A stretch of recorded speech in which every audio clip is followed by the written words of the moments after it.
Définie comme étant l'utilisation d'agents, des dispositifs, de méthodes, de procédures pour diminuer la probabilité de conception ou l'éviter, la contraception désigne l'emploi de moyens visant à empêcher qu'un rapport sexuel entraîne une grossesse.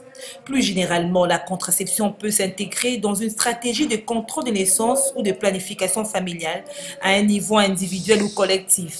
Et parmi les méthodes de contraception, le préservatif peut également être utilisé pour la prévention des infections sexuellement transmissibles. Que pensent certaines femmes de cette méthode?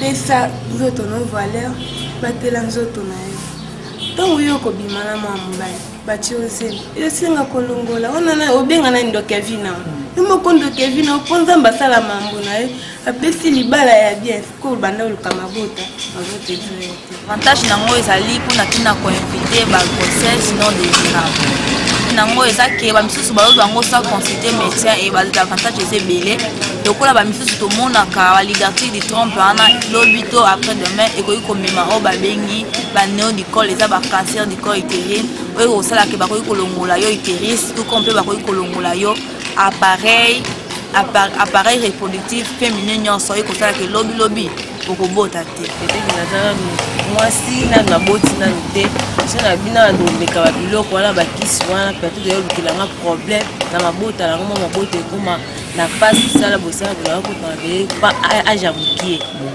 eza malamu te nga nde naza boye kopemisa nanga kobota na melakisi te nazwa tonga te ngamono kwa nazwaki décision ko kobota te. Dr Silou, médecin gynécologue à l'hôpital de Kitamo, nous en dit plus. Ok, merci. La contraception, c'est l'ensemble de méthodes qu'utilise un couple pour pouvoir maîtriser sa fertilité. Nous entendons par fertilité, c'est la capacité à procréer.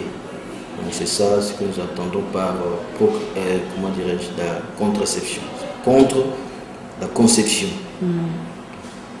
L'avantage, c'est de maîtriser, parce que nous sommes aujourd'hui dans un pays où on voit le développement, même d'un pays de développement, la venue d'un enfant doit être désirée et programmée aussi. Parce qu'en dehors du fait qu'on se réjouit de la naissance d'un être humain qui vient de la famille, mais il faut l'éduquer, il faut le nourrir, il faut le mettre dans les conditions pour que cet enfant soit épanoui. Et c'est là au prorata du budget des entrées de la famille. Donc c'est pourquoi il faut tout équilibrer et en plus par rapport à la mère.